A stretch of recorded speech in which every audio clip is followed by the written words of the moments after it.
चलो हम बता रहे हैं क्या सर। हाँ हाँ यस सर, जितना सर से मेहनत कराओगे ना उतना नुकसान होगा। पिछले बार CSC 12th का इतना मेहनत कराया सब हमसे कि अब हम क्या बताएं। एक भी मेहनत किए नहीं सब अपने मन से। ऐसे ये कौन सी बात है जी? मतलब से नंबर कम आएगा। तुम भविष्यवाणी कर रहे हो तो तुम अच्छा उन लोगों का नंबर कम आएगा तो तुम्हारा क्या होगा सोचो। तुम भी तो वही काम कर रहे हो फिर से दोहराए हो। Yes sir I. चलो टॉपिक 1 हमने सबसे पहले पढ़ा था आवेश के बारे में, ठीक है। और आवेश का गुण 4 गुण था। आवेश का क्वांटीकरण, उसके बाद बताओ वो था आवेश के संरक्षण का नियम और योज्यता का नियम था ना, इसमें हमने पढ़ा था। आवेशन की विधि हमने बताया था कि 3 प्रकार से आवेशन की विधि है, लिखवाया नहीं था। दूसरा टॉपिक था आवेश के बीच बल कूलाम का नियम। क्या था? कूलाम का नियम, याद है ना। तीसरा था विद्युत क्षेत्र। विद्युत क्षेत्र की तीव्रता और विद्युत क्षेत्र रेखाएं, ये टॉपिक था। विद्युत क्षेत्र रेखाएं।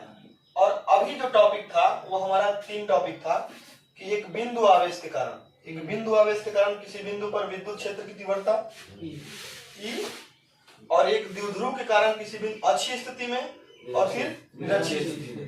और फिर द्विध्रुव को हम रख दे रहे थे ऐसे, तो ये घुमा रहा था उसको, याद है ना। ऐसे घुमा के कल पढ़ाए थे, जो फार्मूला आया था tau equal to PE sin थीटा। अब लास्ट टॉपिक बस बचा है हमारा, वो बहुत इंपॉर्टेंट है, गॉस लॉ, जो कि हर साल पूछता है। Topic 4 topic 5। अब गॉस लॉ जानने से पहले एक चीज जानो। जैसे देखो छोटे क्लास से पढ़ते आए हो, ये क्या है? चतुर्भुज है। चलो चतुर्भुज में कौन सा चतुर्भुज है? आयत है ना। तो आयत तो दिख रहा है, बड़ा है छोटा है। चलो आयत वर्ग कुछ भी है ना। खेत हमारा किस टाइप का होता है? या तो आयत होगा या तो वर्ग होगा। अगर चारों भुजा बराबर हो गई तो वर्ग हो गया, आमने सामने भुजा बराबर हो गई तो आयत हो गया। उसकी एरिया को हम कैसे मेजर करते हैं? लंबाई गुणा किससे? चौड़ाई से। कभी भी इसका मात्रक लिखते हो यहाँ पर? नहीं सर, मानेंगे लिखता नहीं है जी, मीटर स्क्वायर। एरिया का मात्रक क्या होता है? Metre square. लेकिन उसके साथ हम दिशा नहीं लिखते हैं।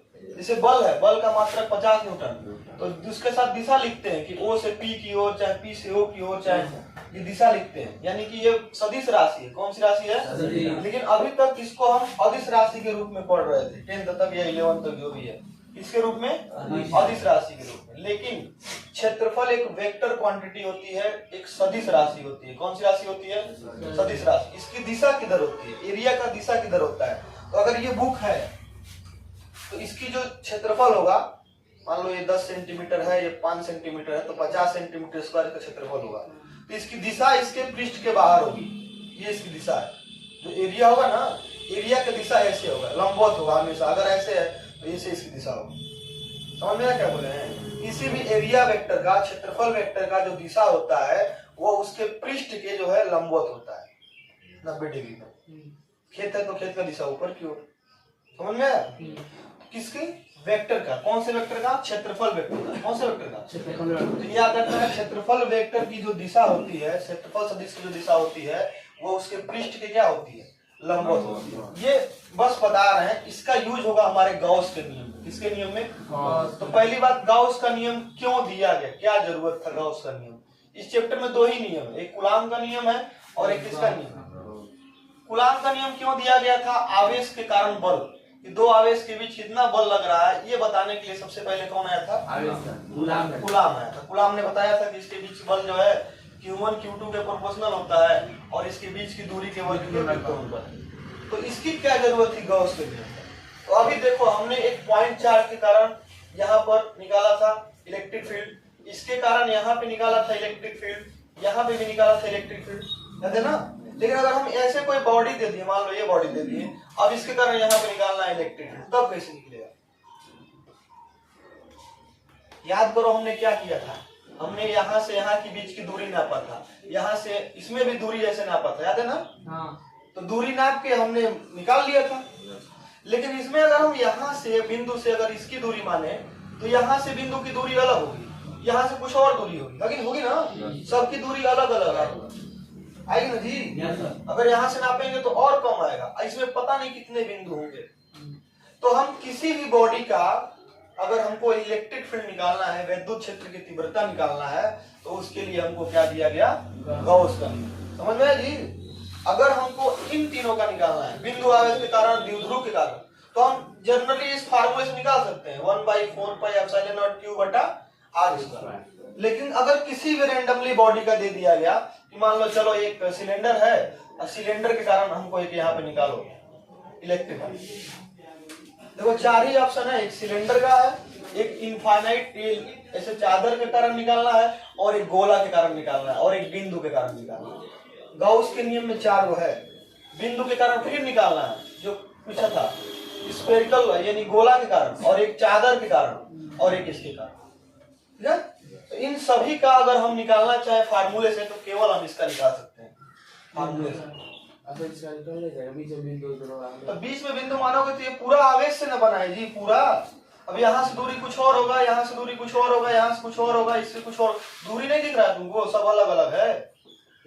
और इसमें क्या था, इसमें यहाँ से दूरी और यहाँ से दो ही जगह दूरी नापना था, इसमें दोनों दूरी बराबर था, इसमें ये भी r - r² + l² था रूट में, और ये भी r² बराबर था ना। तो गाउस का नियम क्यों दिया गया, किसी भी बॉडी का कैसा भी हो, वैसे सिमेट्रिक होना चाहिए, किसी भी बॉडी के द्वारा किसी बिंदु पर अगर हमको विद्युत क्षेत्र की तीव्रता ज्ञात करना है, तो उसके लिए हम किसका नियम यूज करते हैं, गाउस का नियम। अब बताएं गाउस का नियम क्या, तो इस एग्जाम में अगर आएगा तो डायरेक्ट लिखोगे इस नियम के अनुसार, वैसे इतना चीज लिखने की आवश्यकता नहीं है, लेकिन जानकारी रहना चाहिए कि गाउस का नियम क्यों दिया गया। इस नियम के अनुसार जो है, सिंपल सी बात है, कुछ नहीं याद करना है, जो कुल आवेश होता है ये फार्मूला याद कर लेना है।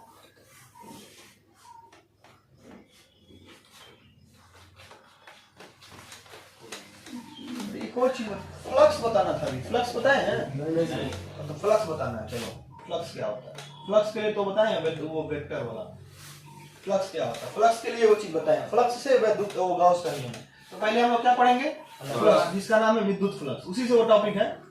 तो देखो क्या होता है, ये हमारा क्षेत्रफल है, मान लो इस पे आवेश है, इसके पृष्ठ के लंबवत गुजरने वाली, जिसे हमने पढ़ाया था विद्युत बल रेखा, पढ़ाया था ना, ये प्लस है ये माइनस है, तो ऐसे विद्युत बल रेखा होती है। हाँ। प्लस के कारण बाहर की ओर होती है, याद है, माइनस के कारण अंदर की ओर होती है।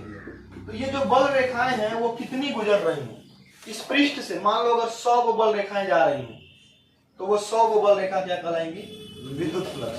समझ में आया, विद्युत फ्लक्स क्या होता है, किसी भी पृष्ठ के लंबवत गुजरने वाले, क्या गुजरने वाले, बल रेखाओं की संख्या को, कौन सी बल रेखा, विद्युत बल रेखा की संख्या को क्या कहते हैं, विद्युत फ्लक्स। समझ में आया विद्युत फ्लक्स क्या होता है। किसी पृष्ठ, ये किताब याद रखना, मन करे तो बना लेना ऐसे पृष्ठ, ये वाला, ये पृष्ठ हो गया, इसके लंबवत जितनी भी बल रेखाएं जाएंगी, ठीक है, लंबवत की जगह पे एक वर्ड यूज करते हैं, अभी बता देंगे वो भी, उन्हीं की संख्या को हम लोग बोलते हैं विद्युत फ्लक्स। विद्युत फ्लक्स क्या होता है, क्या होता है, किसी पृष्ठ के लंबवत गुजरने वाले विद्युत बल रेखाओं की संख्या को क्या कहते हैं, विद्युत फ्लक्स कहते हैं। इसको फाई से रिप्रेजेंट करते हैं, किससे, फाई से, ठीक है। और इसका फार्मूला होता है E/A। कल हम बताए थे, याद होगा, कि अगर A/B है तो कॉस आता है, क्या आता है, कॉस, और अगर A क्रॉस B है तो साइन आता है, ठीक है। और बताए थे क्रॉस से जो प्रोडक्ट मिलता है वो सदिश होता है, क्या होता है, और जो इससे मिलता है वो अदिश होता है, इसीलिए यहाँ पे हमने कोई वेक्टर नहीं लगाया, यानी यह कौन सी राशि है, अदिश राशि है। समझ में आया। तो पहले ये सब से कोई चीज मतलब नहीं है, पहले हमको किससे केवल मतलब है, मिटाओ इसको, पूरा इसको मिटाओ, इसको सब मिटाओ, किताब लाओ फिजिक्स का निकालो, तो ले लिए क्या, अरियन ले लिए, कौन ले रहा था, ये ले रहा था ना, कल लिया जाएगा, आज लिया जाएगा, क्या अद्भुत है, नहीं जाएंगे तुम बाजार कर जाते हो, ज्यादा से जरूर चले आते। देखो जी, ये दिख रहा है ना? ये पृष्ठ है, जितना भी ये विद्युत बल रेखाएं जा रही है, इसी को हम लोग बोलते हैं फ्लक्स। क्या बोलते हैं? फ्लक्स। तो फ्लक्स याद रहेगा ना? जितना टॉपिक है उतना सेम टॉपिक चुंबक करके चुंबकीय फ्लक्स आ जाएगा वहां पर। गॉस का नियम है तो वहां पे एम्पियर का नियम है, कूलॉम का नियम है तो वहां बायो-सेवर्ट का नियम है। सेम है, याद रखना है, ठीक है? तो इसीलिए कह रहे हैं कि इसको बढ़िया से पढ़ोगे ना तो आगे का 3 चैप्टर तैयार हो जाएगा। ये 3 चैप्टर पढ़ोगे, उसके बाद का 3 चैप्टर तैयार हो जाएगा।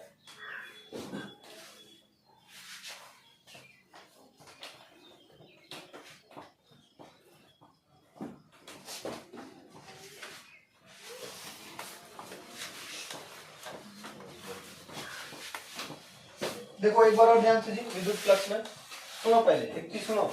कुछ टॉपिक हम पहले बता रहे हैं कि अगर कहीं पे भी डॉट प्रोडक्ट हो, कौन सा प्रोडक्ट हो, तो जो रिजल्ट मिलता है वो अदिश होता है। क्या होता है? अदिश। और जो अगर इसके बीच क्रॉस प्रोडक्ट आ गया तो जो रिजल्ट मिलेगा वो क्या होगा? सदिश। कल हमने वो प्रूफ किया था, टाउ इक्वल टू पीई, याद है ना? Yes sir. तो हमने क्या लगाया था? सब पे वेक्टर लगाया था, क्योंकि ये सदिश राशि थी। लेकिन अभी जो हम पढ़ रहे हैं विद्युत फ्लक्स, एक डिफिनीशन है और एक फार्मूला है। सबसे पहले बना लेना एक पृष्ठ ऐसे, ठीक है? पृष्ठ बन गया, थोड़ा छोटा बना दो। इस पृष्ठ के लंबवत गुजार दो, ऐसे रखा गया है। और ये फिगर ऐसे 3D टाइप का फिगर बन रहा है। लंबवत गुजरने वाली बल रेखाओं की संख्या को क्या कहते हैं? समझ आया जी? एकांक पृष्ठ के लंबवत गुजरने वाले विद्युत बल रेखाओं की संख्या को क्या कहते हैं? विद्युत फ्लक्स। अब इसके बारे में थोड़ा देखो, इसको किससे रिप्रेजेंट करते हैं? फाई से। और इसका फार्मूला क्या होता है? E इंटू ए क्रॉस नहीं रहता है, बल्कि क्या रहता है? डॉट रहता है। और डॉट वाले का फार्मूला क्या होता है? साइन थीटा की कॉस थीटा, कॉस थीटा। तो यहाँ से क्या फार्मूला बन जाएगा? E ए कॉस थीटा। समझ में आया? अब इसका मात्रक देखते हैं। E का मात्रक क्या होता है? E का मात्रक कैसे आएगा? तो E का मात्रक F बट्टा Q से। F का मात्रक क्या था? न्यूटन बट्टा कूलॉम। तो न्यूटन बट्टा क्या हो गया? कूलॉम। और एरिया का मात्रक अभी बताया है, मीटर स्क्वायर। तो मीटर स्क्वायर। इसका मात्रक क्या हो गया? न्यूटन मीटर स्क्वायर बट्टा में कूलॉम। ठीक है? अब यहाँ से कंफ्यूजन स्टार्ट होगा जब यहाँ थीटा की वैल्यू रखोगे। इसीलिए क्षेत्रफल वेक्टर पढ़ाए। तो थीटा की वैल्यू हम कई को रख सकते हैं। जैसे कल हम रखे थे 0, 90, 180। तो 0 रखो, 90 रखो, मन करे तो 180 रखो, चाहे ना रखो, लेकिन 0 और 90 रखना है। सही है। क्या है? हाँ, तो चेंज नहीं कर सकते हो। मैथ वाले हो के नहीं चेंज कर सकते हो जाएगा। अरे तो याद करो 0, 90, 180 साइन का भी और कॉस का भी। ये नहीं कर पाओगे तो देखो जी 0 रखेंगे यहाँ पर, ठीक है? तो फाई इक्वल टू क्या हो जाएगा? ई ए कॉस 0। कॉस 0 का मान 1। तो फाई इक्वल टू ई ए, केवल क्या आएगा? ई है। और ये अधिकतम है, क्योंकि कॉस में मैक्सिमम वैल्यू जो होती है ना वो कॉस 0 का होता है 1। तो ये अधिकतम, इसीलिए यहाँ पे लगाएंगे मैक्स। क्या लगाएंगे? मैक्स। अब 0 90 रखेंगे तो क्या हो जाएगा? 0। Phi equal to E A cos 90। Cos 90 का मान कितना होता है? 0। वो एकदम न्यूनतम नहीं कह सकते हैं, लेकिन होता है। तो फाई इक्वल टू क्या हो गया? क्या हो गया जी? 0।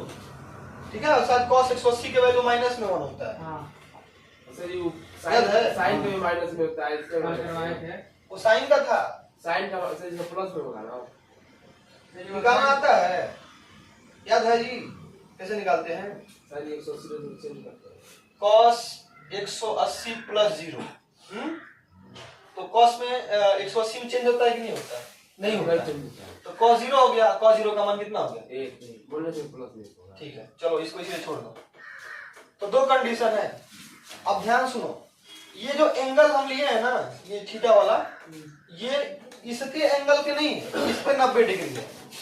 ये क्षेत्रफल था, इसका वेक्टर क्या था? ये था ना वेक्टर? बताया है ना अभी, क्षेत्रफल का जो दिशा होता है वो बाहर की ओर होता है। अब इसके बाद जो रेखाएं जा रही है वो देखो, ये रेखा जा रही है, ठीक है? कोई दूसरा कलम लेना। ये रेखा जा रही है ना ऐसे, जो जिसको हम गिन रहे हैं। ये तो फिक्स है, कोई क्षेत्रफल है तो उसके लंबवत एक वेक्टर होगा। अब बल रेखा ऐसे जा रही है। अब बताओ इसके बीच कौन सा कोण है? कितना डिग्री का कोण है? ऐसे रख दिए, इन दोनों के बीच कितना कोण है? 90 डिग्री है। कहीं जुड़वे नहीं किया तो 90 डिग्री ऐसे होता है तब ना होगा। इसके बीच कितना कोण है? 0 डिग्री है। चतुर्भुज कहाँ से आ गया यहाँ पे? अगर कोई दो चीज ऐसे रखा है तो इसके बीच कितना कोण है बताओ तो। कोण तब न बनता है जब उसको टच करता है, ऐसे टच करेगा तब न कोण बनेगा। जब टच ही नहीं कर रहा है, समांतर रेखा है, तो इसके बीच कोण कितना होगा? 0। समझ में आया? तो इसीलिए याद रखना है, ये जो हम लिए थे ये क्षेत्रफल, ये क्या हो गया क्षेत्रफल, और ये इसका वेक्टर हो गया जो कि परमानेंट उसके बाहर की ओर होता है। अब देखो इसके बीच की डायरेक्शन कितना है? 0 डिग्री। और वही अगर मान लो हम ऐसे रख रहे हैं, ये ठीक है, और ये हम वो रेखा है, तो कोई मतलब नहीं है, तब ये फ्लक्स नहीं कहलाएगा। समझ रहे हो क्या कर रहे हैं? ये क्षेत्रफल है, और इसके अगर ऐसे हम वाला गिन रहे हैं, मान लो ऐसे गया तो ऐसे भी आ सकता है, तो उसका फ्लक्स में कोई योगदान नहीं होगा। समझ में आया? तो फ्लक्स में वही होगा जो इसके अभिलंबवत जाए। इसके क्या जाए? अभिलंबवत। इसके अभिलंबवत पृष्ठ के बोल रहे हैं, लेकिन इसके समांतर रहेगा क्षेत्रफल वेक्टर के। कंफ्यूजन नहीं हो रहा है?